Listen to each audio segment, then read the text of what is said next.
All right, let's go out to Pennsylvania and talk to Ellie. What's up? Hi, Dr. John. I'm good. How are you? You know what? I've got a lot to be thankful for. I'm living blessed. Oh, that means something's a disaster. Whenever somebody deflects and sounds is like, I'm mostly great. That's awesome. Yeah. What's up? It sounds better than I'm horrible, right? It may be a little less, a little more disingenuous, but yes, it does sound better. What's up? So I got a little bit of a question for you today, and I'm just going to kind of start with the question and then sort of fill in the gaps. My husband and I are really struggling with physical intimacy. It's not working. It's not going well. We're not connecting. There's a lot of background to that. We've been married for 15 years. We have 6 children. Our oldest is 13. The youngest is almost 2. When the baby was 4 months old, I discovered that he had gone and gotten a vasectomy without my knowledge. That was a real game changer for me. I was not ready to call that yet. I have loved being a mother. It's sort of been my whole life. And so it just threw me for a tailspin. Since then, our marriage has just kind of tanked, to be honest. We have just not been doing well at all. Feels like we've sort of hit rock bottom. And I feel very stuck. And I'm just wondering if you could give me some insight, maybe some advice. So that doesn't happen in a vacuum. Right. I would be stunned if he had not had conversations about, if y'all had not talked about this is enough, this is too many, or when you got pregnant again in number 6 and he started struggling, or number 5. Like, that's a strange, bold move just to do out of left field with no warning, no conversation. There had been conversations. I had repeatedly said, I am not okay with that particular option. I'm not okay with that. We had explored other options and even tried some different things. And number 6 was a surprise. I was not expecting to get pregnant again. But I did know he was getting done, and he did know I wasn't there. So it didn't completely come out of the blue. Okay.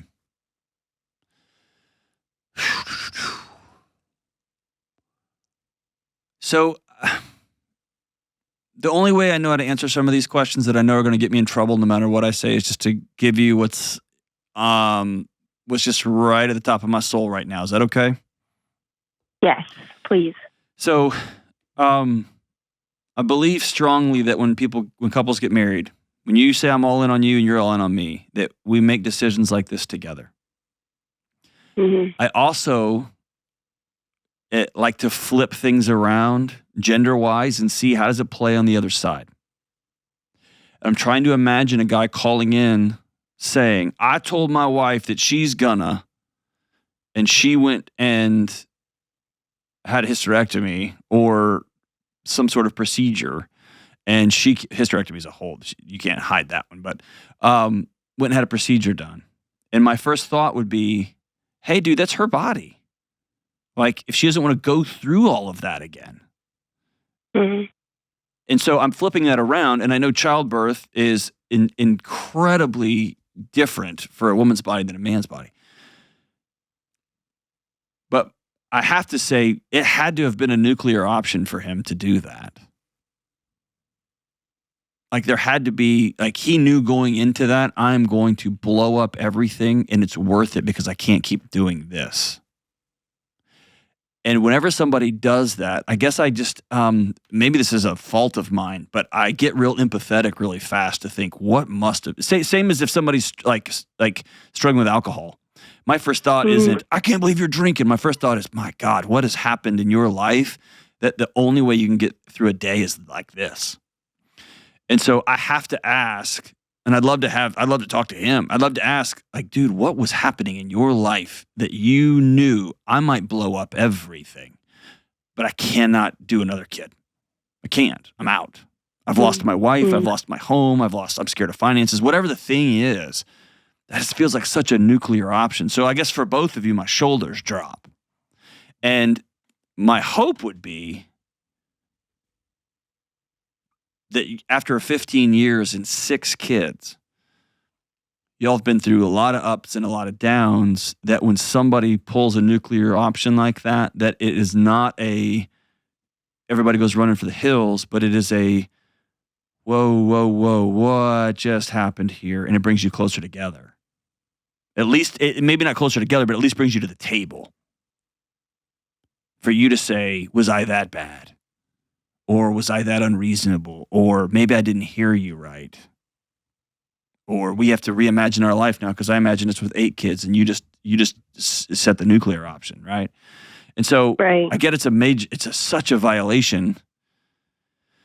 And at the same time, it's such a violation that I'd have to say something else in that ecosystem is just a mess. My guess is your marriage has been struggling for a while. Is that fair? That's totally fair. So when you say it's just kind of tanked and bottomed out, what does that mean? Do you hate him? Are you so mad and enraged that you can't be around him? Or is he so ashamed at what he did? Like, tell me where that bottoming out is happening. So I think I wouldn't say I hate him. I hate what happened. Mm-hmm. I hate what it has caused. Just hold on, but everything after that is all the causation is a choice. So yes, it happened. It didn't make you be mean to him, and it didn't make him hide in shame, and it didn't make you not want to sleep with him anymore, and it didn't make him not want to sleep with you anymore. All those are choices y'all have made on the back end of this nuclear, of him pulling the pin, right? So what are some choices y'all have made on the back end that have just continued to spiral this thing out? I think it's choices of like, well, where do we go from here? I feel like I've been betrayed. He feels betrayed. I feel like trust is broken. He feels like trust is broken. How do we rebuild this? And then it's all about sort of closing in on each individually. Like, well, I need this. Well, I need this, and you weren't giving it to me, and I'm not getting it now, and just a back and forth. And we cannot seem to get to a place where we can move forward from here. And I don't know how to let go. I feel stuck. I don't know how to let go of the resentment, the anger, the hurt. What is anger and resentment getting you right now? Because it's serving a purpose. It's playing a role. What's it getting you right now? Oh, maybe in some weird way, it still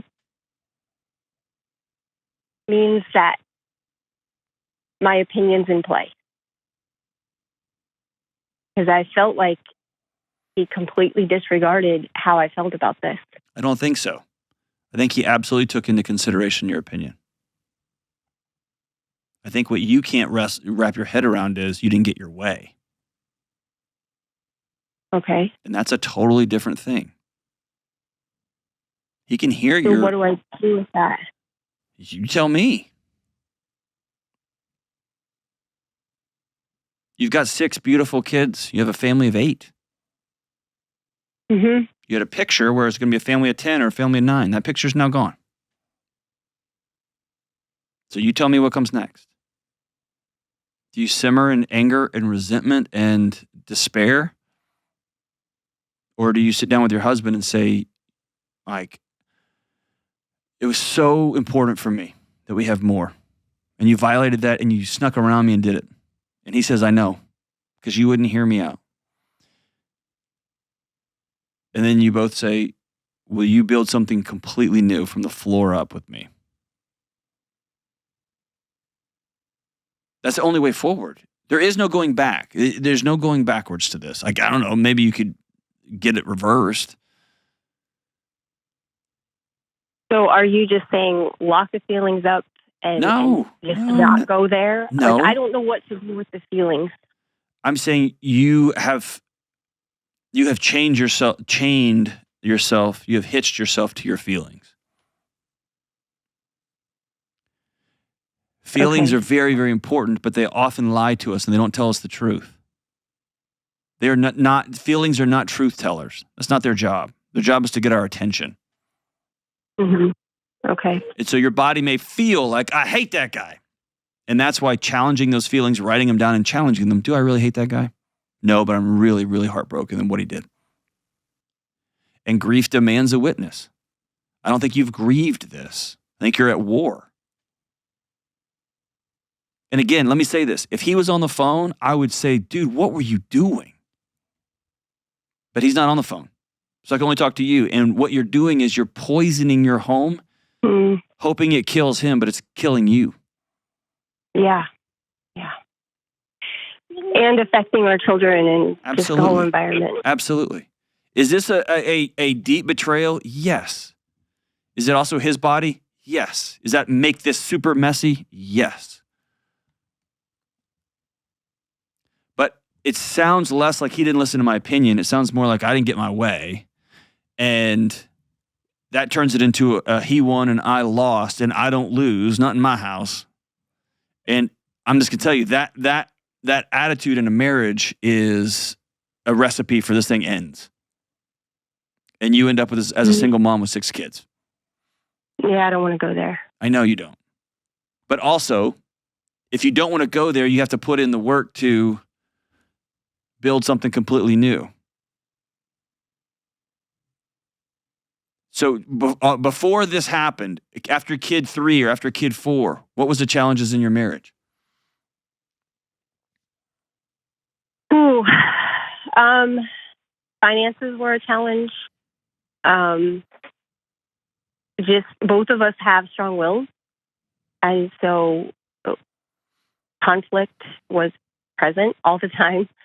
I tend to withdraw in conflict, so nothing ever got resolved. I would just withdraw when conflict showed up, and we would never actually get any of our issues worked out. Everything got shoved under the rug. That was just a tip of the iceberg. Is there a chance that he was just a prop in the world that you wanted to create for yourself?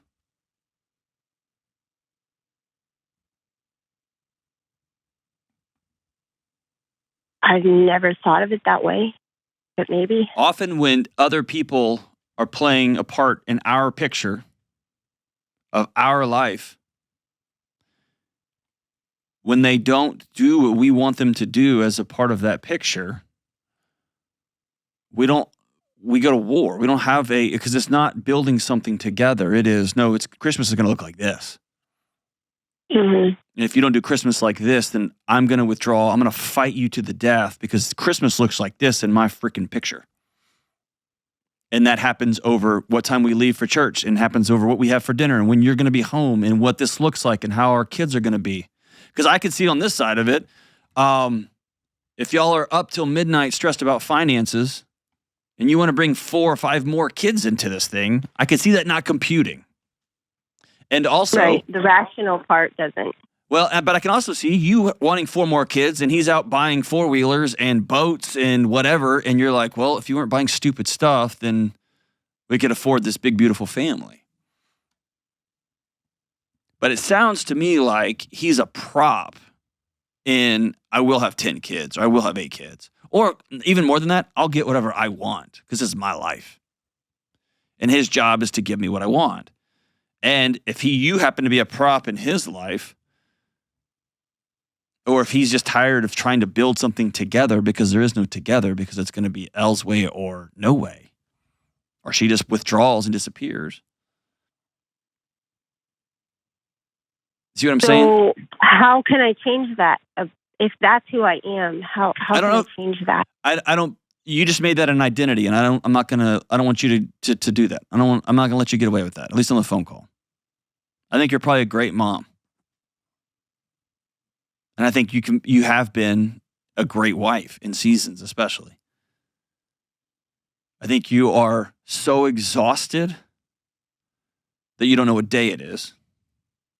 And I think your body is so desperate for connection, and your way to get to connection is to control every single variable on the planet. Is that fair? Yeah, I'm definitely somewhat of a control freak, yeah. I only know that because your husband went and did something crazy. Mm-hmm. That's madness, right? Going to get a vasectomy without even telling your wife. Yeah. I don't even know how that would be possible. I mean, I know how it would be possible, but like even aftercare and stuff, I just don't understand. I can't wrap my head around that. But ultimately, I think you have to get to a place where I am going to. Well, let me back up. You have to decide my marriage to this man is worth more than my pseudo fake pretend control over every variable. You have 6 kids. There's going to be variables shooting all over the place. That's 6 different girlfriends and boyfriends and 6 different, I don't want to date anybody's, and 6 different struggling in different classes. That's 6 different car insurances and colleges. That's 6 different, there's going to be variables everywhere. More than I will control, I'll shut this system down. And if I don't get control, I'm going to take control in the one down position. I'm just going to withdraw and go, fine, if you just want that, I'll just leave then. More so than that, you're going to want connection, which means you're going to have to choose vulnerability, which means you're going to have to risk getting hurt. And the irony is, the more you try to control, the more you are guaranteeing you get hurt. Because at the end of the day, people don't like to be controlled. And eventually they go off and do something insane or destructive, or they're so desperate to feel alive or breathe, they go do whatever. So ultimately, you have to sit down and say, not who's getting whose way, but you and your husband have to create a home that's worth living in. Create a marriage worth staying in. What does that look like? Number 1, I will refuse to be led around by the nose by my feelings.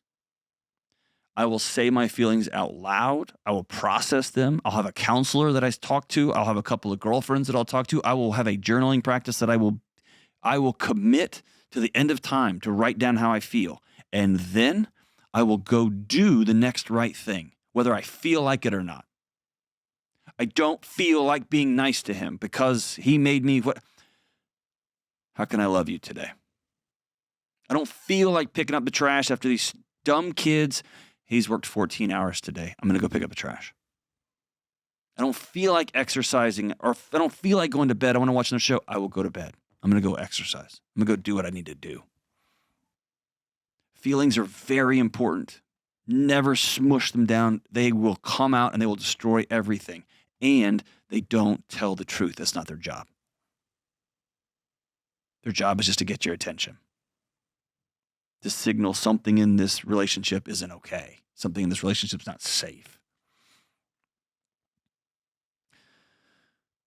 Strangely, I think the way forward is for one of y'all to go first. And since you called me, I'll suggest you. If he had called me, I would suggest him. But it's a matter of going out to lunch or going out to breakfast or going out to dinner with no kids. And if you say, well, I can't leave my kids, that's problem number 1. But you figure out how to pay for a babysitter and you get somebody to watch your kids or a neighbor to come watch your kids. And y'all go out and you say, for the last 15 years, I've tried to control every breath you take, and I'm not doing that anymore. And for the last 15 years, every time I didn't get my way, I've pulled away, I've run from you because that kept me safe as a kid. I'm not doing that anymore. And I'm going to have to practice. I'm going to have to learn how. When I feel myself retreating, I'm going to stop and turn around and come back in because I love you that much. And then here's the kicker. Would you promise to work on the things that make it hard for me to be safe in this home? Because if he says no, then what are we doing? But if you go first, he may join you. And I would love it if you would have him call me, because I'd love to hear his side of the story.